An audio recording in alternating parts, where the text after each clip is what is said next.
Hey,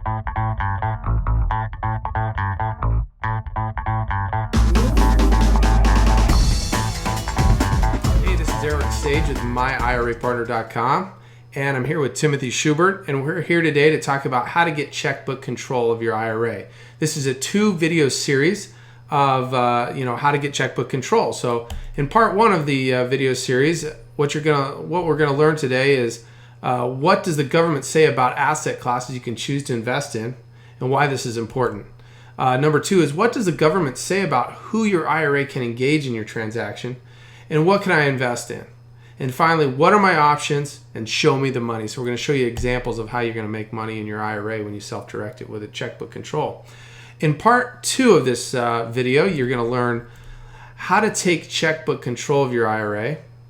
What is a self-directed IRA? We're going to do some case studies in creating a great deal, and how to partner to maximize returns in my IRA. So as always with myirapartner.com, we have a disclaimer. My IRA Partner does not provide investment advice or endorse any products. All information contained in this presentation is for educational purposes only.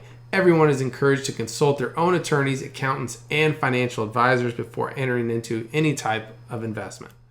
Timothy, tell us a little bit about yourself and your experience, and how we got to get together to talk about checkbook control. Well, I've been in the industry for a little more than 13 years. I have been working with a couple of different self-directed custodians. Again, they meant something different to each one that I worked for, but they called themselves self-directed custodians. I have what it's called a Certified IRA Service Professional designation from the American Bankers Association. And I manage my own checkbook LLCs with multiple alternative assets and loans in them. I have about 5 different LLCs that I manage through my IRA account. So I don't speak from just learning, but from experience, because this is what I do as well. Awesome. Oh, that's good. And I've had literally the opportunity and privilege to educate over hundreds of clients over the years on how self-direction really works. Sweet. So, when you're talking about, first of all, self-directing your IRA and then getting checkbook control, let's talk about what is out. Like, what can't you do when you do a self-directed IRA? Yeah, it's funny. The code never gives us a long list of investments that you can invest in. There's not a list that says that mutual funds or stocks or CDs or bonds are allowed in an IRA. That's not even on a list that says you can invest in that. But 99% of all retirement accounts is in mutual funds or stocks or CDs or bonds. And yet it's not on a list that says that that's okay, because there's no such thing as a list like that. There's only a list that tells us what to stay away from. And these are the 2 things, collectibles and life insurance. Mm-hmm. The government has told us not to invest in collectibles and life insurance. They've identified what a few of the collectibles are, like artwork or antiques, rugs, metals, gems, stamps, or coins.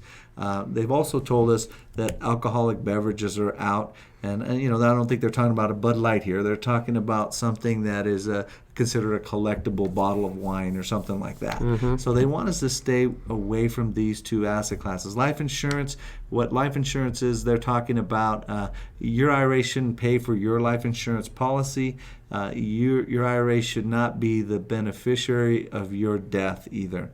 It doesn't exclude you from buying life policies that others own that are not related to you, and we can talk about that another time, but it does talk about life insurance that is related directly to you. Now, there's just an asterisk next to the metals and coins as far as the government is concerned, because I believe it was in 1986 they came out and said that some coins that are approved and certain metals are approved for your retirement account. It's a big asset class today. People investing in precious metals. Gold and silver is huge in retirement accounts. And we're not talking about paper here. We're talking about real metals. And so there is an exception to the metals and coins, but they have to meet certain criteria. It's like a purity level. It has to be at a certain purity level for them to be allowed. Huh. So these are the only things that are out. What's out? Collectibles and life insurance. So if that's not part of your strategy, then that's everything else is in, Well, good. No, that's good information. A lot of people get freaked out when they're going to invest their individual retirement accounts, and they learn about this products, and their comfort level is to just do this standard mutual funds and things that you're at. The stockbrokers tell you to do, but once you learn this information and what you can and can't do, it just opens up your eyes and to a whole new opportunity out there with your investing. When you're putting all your, a lot of people are putting 10-15% away of their retirement into retirement every month, and they want to know what they, if they can actually invest in things that they understand and touch and feel, rather than some company that they don't know anything about, or a conglomerate of hundreds of them. I think this is a great opportunity when you're self-directing your IRA. Right. So. I always tell people that there's power in knowledge, and there's freedom in knowledge as well. So that's why I always tell people, learn as much as you can. The more you know about self-direction, the more you know about what you're allowed to do and not allowed to do, the more freedom you're going to find and power in your retirement account to get into different asset classes that you know and understand, like you said. Right. Well, now who is out? Now we're talking about what is out, so what you can't invest in and what they say you can't do. But let's talk about who you can or can't, or who you can't invest in or with, I guess. Yeah. Basically what it is, the Internal Revenue Code 4975 says that an IRA cannot engage in a transaction directly or indirectly with anybody or anything considered related to my IRA account, okay? So what I need to do is figure out is who's related to my IRA, because I need to know that. I need to know who's considered related to my IRA. And the government does declare, they give us that information. But some examples of prohibited transactions is there's no selling, there's no exchanging, there's no leasing property to someone that's considered related to my IRA. There's no lending money, and there's no extending credit to somebody that's related to my IRA.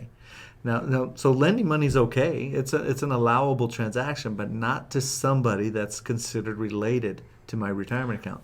No services, no furnishing goods, services, or facilities either. The key points with this is no personal use and no self-dealing. There's no self-dealing in your IRA account, and there's no personal use of your retirement funds. Okay, so like if I have my IRA and I want to lend my wife $50,000 to invest in something, that's considered self-dealing, I would imagine. That's correct, because why? As we look on this next slide, it's going to tell us who's related to my retirement account, and the first one related is to me and my wife, me and my spouse. You and your spouse are related to your retirement account, so you can't engage a transaction with those two individuals. They also include lineal ascendants and descendants, so that's your children and your grandchildren, your parents and your grandparents, and all their spouses.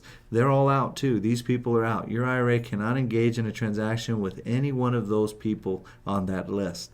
They also include a fiduciary of your IRA. That could be like that financial planner that you've hired to help you navigate your strategy. Let's say that financial planner is saying, well, you know what, I could use a $10,000 loan. Well, he really should not, your IRA should not engage in a transaction with that person. He's giving you financial advice. And then anyone providing a service to your IRA, that could be like your custodian. If your custodian is selling shares, it's a private entity, and he's selling shares of his company, your IRA really shouldn't get engaged in a transaction with him.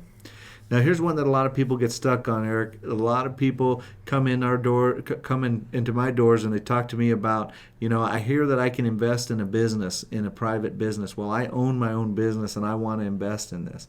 Well, the government covered their tracks on that one as well. It says that it can't engage in a transaction with any business, estate, trust, corporation, or any entity at all that a prohibited person owns 50% or more of that business. So if I own a business, or my son owns a business and he owns 50% or more of it, I can't invest in that business. Now, there's nothing that says that my IRA cannot invest in a business, a small business, a privately held company. I can invest in those, but not one that one of these prohibited people own, 50% or more.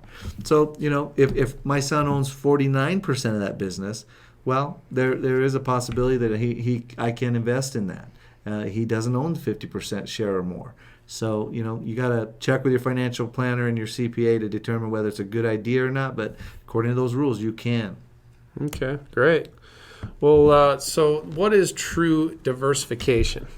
Yeah, what we want to talk about here is, this is what we've been told right here in this first half of the slide is what is true diversification.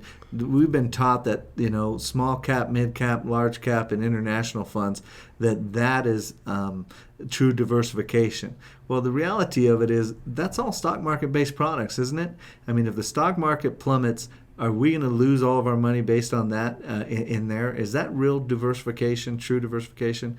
We at IRA Partner believe that true diversification could include real estate or private placements. What is a private placement? Well, that's like a investment with a private entity, a small business that's starting up, and I believe in what they're doing. It's not owned by a person that's a prohibited person, and I'm going to invest in that company. Mm-hmm. Well, that's a private placement. Private placement can also be just a promissory note. I want to lend you money because me and you are not related, and I want to lend you $10,000. You want to borrow $10,000 out of my self-directed IRA account. I can lend you. That's called a private placement. It's a private transaction. And then stocks and mutual funds. It's okay to have some of your portfolio in the stock market. Mm-hmm. And then my customers and people that I know have been pretty creative in what they invest in.